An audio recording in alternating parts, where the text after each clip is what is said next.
ವೀಕ್ಷಕರಿಗೆ ನಮಸ್ಕಾರ. ಹುಣ್ಣಿಮೆಗಳಲ್ಲಿಯೇ ವಿಶೇಷವಾದ ಹುಣ್ಣಿಮೆ ಅಂತಲೇ ಹೇಳ್ಬೋದು. ಇದು ಹೋಳಿ ಹುಣ್ಣಿಮೆ ಅಂತ ಸಹ ಕರೀತಾರೆ. ಬಣ್ಣಗಳ ಹಬ್ಬ. ಸಾಮಾನ್ಯವಾಗಿ ಈ ಹೋಳಿ ಹುಣ್ಣಿಮೆಯನ್ನು ಉತ್ತರ ಭಾರತ ಕಡೆಗಳಲ್ಲಿ ಹೆಚ್ಚು ಪ್ರಚಾರದಲ್ಲಿ ಇತ್ತು. ಈಗ ಇಡೀ ಭಾರತದಲ್ಲೆಲ್ಲ ಈ ಹಬ್ಬವನ್ನು ಆಚರಿಸ್ತಾರೆ. ಫಾಲ್ಗುಣ ಮಾಸದಲ್ಲಿ ಆಚರಿಸುವ ಹಬ್ಬ ಈ ಒಂದು ಹೋಳಿ ಹುಣ್ಣಿಮೆ ಅಥವಾ ಹೋಳಿ ಹಬ್ಬ ಅಂತ ಸಹ ಕರೀತಾರೆ. ದೇವತೆಗಳಿಗೆ ಕಂಟಕವಾಗಿದ್ದ ತಾರಕಾಸುರನನ್ನು ಸಂಹಾರ ಮಾಡಲು ತಾರಕಾಸುರ ಶಿವನ ಮಗನಿಂದಲೇ ನನಗೆ ಸಾವು ಬರಲಿ ಎಂದು ಬ್ರಹ್ಮನಿಂದ ವರ ಪಡ್ಕೊಂಡಿರ್ತಾನೆ.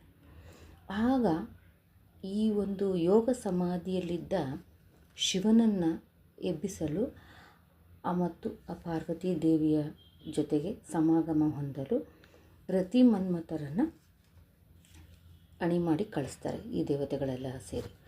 ಆಗ ಆ ಮನ್ಮಥನ ಬಾಣದಿಂದ ಶಿವ ಕೋಪಗೊಳ್ತಾನೆ, ಮನ್ಮಥನನ್ನು ಸುಟ್ಟಾಕ್ತಾನೆ.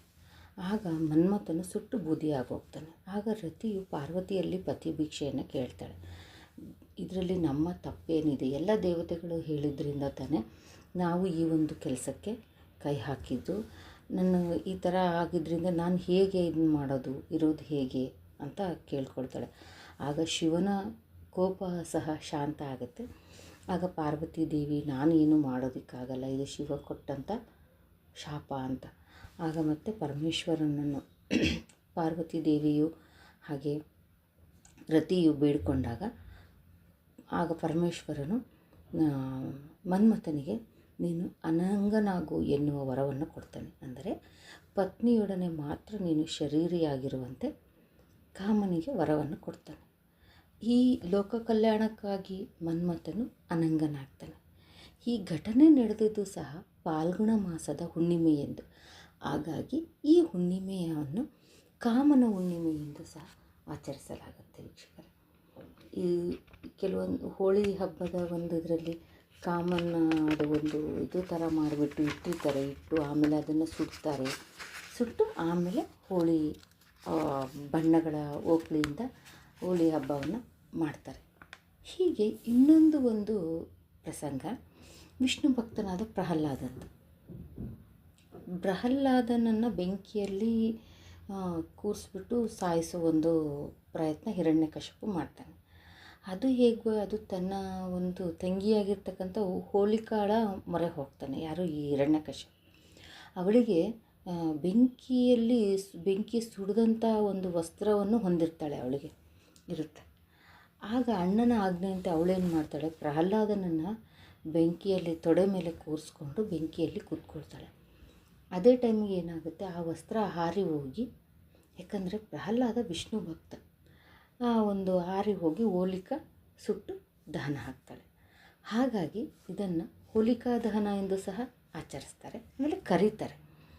ಈ ಎರಡರ ಹಿಂದಿನ ರಹಸ್ಯ ಅಥವಾ ಹಿಂದಿನ ಒಂದು ಏನಂದರೆ ಒಂದು ನೀತಿ ಏನಪ್ಪ ಅಂದರೆ ಕೆಟ್ಟದ್ದನ್ನು ಸುಟ್ಟು ಹಾಕೋದು, ಒಳ್ಳೆಯದನ್ನು ಮಾತ್ರ ಆಚರಿಸುವುದು. ಹಾಗಾಗಿ ಕೆಟ್ಟದ್ದನ್ನು ಸುಟ್ಟು ಒಳ್ಳೆಯದನ್ನು ಆಚರಿಸುವ ಈ ಹಬ್ಬವನ್ನು ಜನರಿಗೆ ಈ ಹೋಳಿ ಹಬ್ಬದ ಮೂಲಕ ಒಂದು ತಿಳಿಸುವಂಥ ಒಂದು ವಿಶೇಷ ದಿನ ಅಂತಲೇ ಹೇಳ್ಬೋದು. ಇದು ಪ್ರತಿಯೊಬ್ಬರು ಕೆಲವರು ಆಚರಿಸ್ತಾರೆ ಈ ಹಬ್ಬವನ್ನು, ಕೆಲವರು ಇನ್ನು ಮಾಡಲ್ಲ.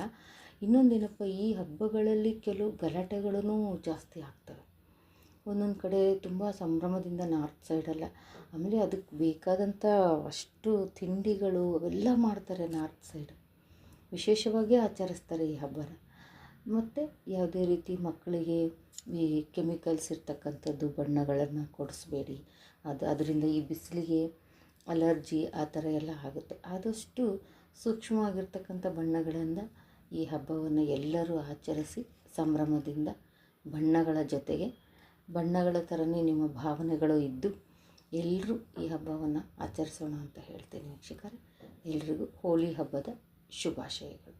ಮತ್ತೆ ಮುಂದಿನ ವಿಡಿಯೋದಲ್ಲಿ ಸಿಗೋಣ. ಧನ್ಯವಾದಗಳು.